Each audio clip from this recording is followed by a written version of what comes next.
Assalamualaikum warahmatullahi wabarakatuh. Di sini saya Megayu Anissa ingin meresum materi LDKMF yang sudah diberikan kemarin oleh pemateri. Yang pertama ada ISMA Farsi. ISMA Farsi itu Ikatan Senat Mahasiswa Farmasi seluruh Indonesia yang didirikan tahun 50 yang memiliki jurusan farmasi di UGM dan ITB. Nah, mereka itu mendirikan ISMA Farsi pada tanggal 22 Desember tahun 1995 di Jogja. Ketua pertamanya itu Purnomo Singgi dari UGM dan Midian Sirait dari ITB. Pembagian wilayah ISMA Farsi itu yang pertama ada Korwil Sumatera 1, anggota lainnya ada 5 anggota. Korwil Sumatera 2, anggota lainnya ada 12 anggota. Korwil Jabodelata, anggota lainnya 12 anggota. Korwil Priangan, anggota lainnya ada 13 anggota. Korwil Jogo Sepur, anggotanya ada 15 anggota. Korwil Batara Jatim, anggotanya ada 17 anggota. Korwil Kalimantan, anggota lainnya ada 6. Dan Korwil Indonesia Timur ada 18 anggota.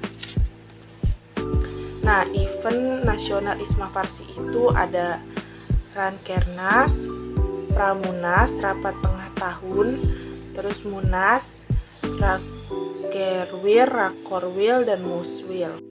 IPSF yaitu International Pharmaceutical Student Federation. IPSF adalah organisasi advokat internasional MUKA untuk mahasiswa farmasi mempromosikan peningkatan kesehatan masyarakat melalui penyediaan informasi pendidikan jaringan dan berbagai publikasi dan inisiatif profesional. IPSF adalah organisasi kemahasiswaan internasional pertama di dunia yang dibentuk di London pada tahun 1949 yang terdiri dari 8 negara membawahi 350.000 lebih mahasiswa dan sarjana farmasi di 88 negara. Sekretariatnya berada di Belanda bergabung dengan kantor FIP. ISMA Farsi menjadi full member di IPSF tahun 2007. Pada World Congress ke-53 di Taiwan, ISMA Farsi memiliki hak suara penuh di IPSF dan aktif berpartisipasi dalam kegiatan IPSF. SEP atau Student Exchange Programmer.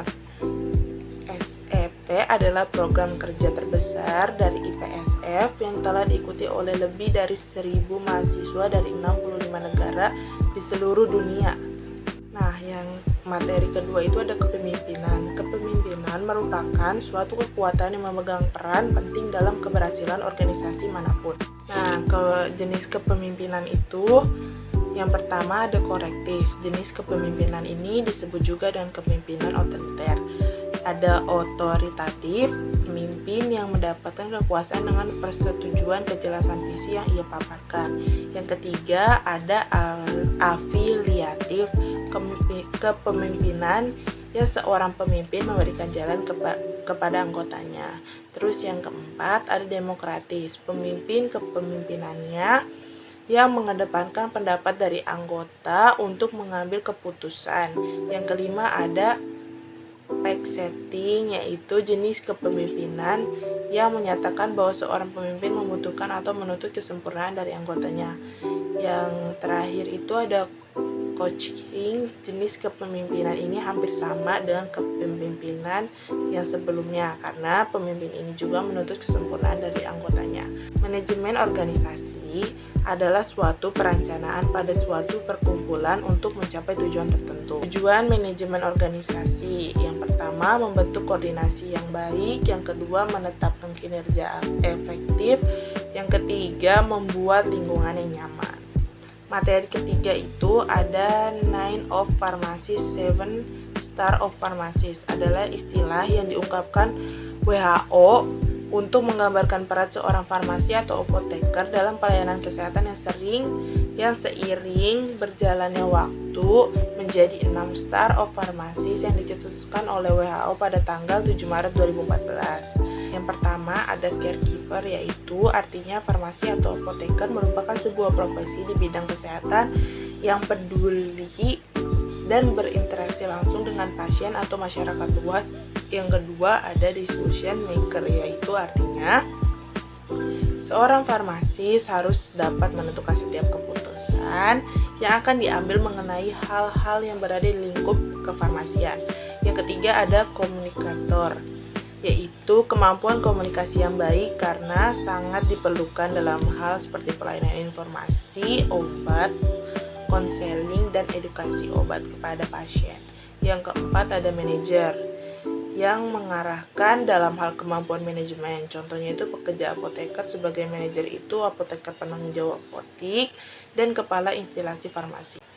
Yang kelima itu ada leader, harus mampu menjadi seorang pemimpin yang mempunyai visi misi yang jelas dan dapat mengambil kebijakan yang tepat untuk memajukan institusi, perusahaan, lembaga yang dipimpinnya.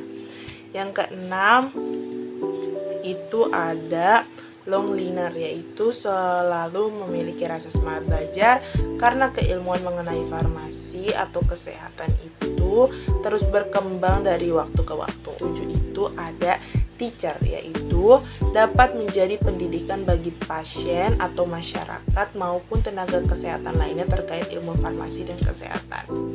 Yang ke-8 ada research, yaitu dapat menjadi penelitian pertama dalam penemuan dan pengembangan obat-obatan yang lebih baik. Yang ke-9 itu ada entrepreneur, yaitu menjadi wirausaha dalam pengembangan kemandirian serta membantu kesejahteraan masyarakat. Yang ke-10 itu ada agent of positive change. Seorang farmasi atau apoteker mampu bertindak ke arah positif sehingga mempengaruhi orang-orang di sekelilingnya. Yang keempat itu ada materi pengembangan potensi mahasiswa. Apa itu mahasiswa? Mahasiswa adalah maha yang tersiswa atau pelajar sama dengan terpelajar. Terus apa peran mahasiswa secara teori? Agen perubahan, penerus bangsa, pengontrol sosial dan moral. Apa itu farmasi? Farmasi berasal dari kata farman yang merupakan bahasa Yunani yang berarti racun atau obat. Ruang lingkup farmasi itu ada di bidang industri, bidang pemerintahan, bidang klinik, dan bidang akademik. Apa potensi itu? Sebuah kemampuan dasar yang dimiliki manusia yang sangat mungkin untuk dikembangkan. Bagaimana cara mengetahui potensi diri? Lakukan SWOT pada diri sendiri. Yang terakhir itu ada materi teknik persidangan Isma Farsi. Persidangan itu adalah suatu pertemuan formil antara beberapa orang yang membicarakan suatu permasalahan untuk melahirkan keputusan. Nah, jenis-jenis persidangan itu ada awal sidang paripurna atau pleno, sidang paripurna, dan sidang komisi. Sidang pleno itu apa sih? Sidang pleno itu diikuti oleh seluruh peserta kegiatan, baik anggota penuh dan anggota tertinjau.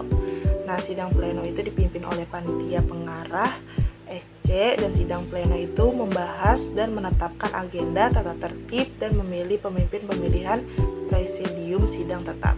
Sidang paripurna yaitu sidang paripurna yang diikuti oleh seluruh peserta kegiatan, baik anggota penuh dan anggota tertinjau. Sidang paripurna dipimpin oleh presidium sidang tetap. Sidang paripurna mengesahkan segala ketetapan dan keputusan yang berhubungan dengan permusyawaratan. Yang terakhir itu ada sidang komisi. Sidang komisi itu diikuti oleh seluruh peserta kegiatan, baik anggota penuh dan anggota peninjau, yang telah dibagi ke dalam beberapa komisi. Anggota tiap komisi itu adalah anggota penuh dan anggota peninjau. Sidang komisi membahas materi-materi yang menjadi tugas dari komisi yang bersangkutan. Peserta sidang farmasi itu ada anggota penuh dan anggota peninjau. Nah, ada istilah dalam persidangan. Yang pertama itu ada pending, memberhentikan sidang sementara dengan menentukan alokasi. Terus yang kedua ada closing, memberhentikan sidang untuk sementara waktu dengan tujuan tertentu. Yang ketiga itu ada logging, suatu bentuk negosiasi dalam menyelesaikan perbedaan pendapat. Terus ada voting, proses pengambilan keputusan dan suara terbanyak.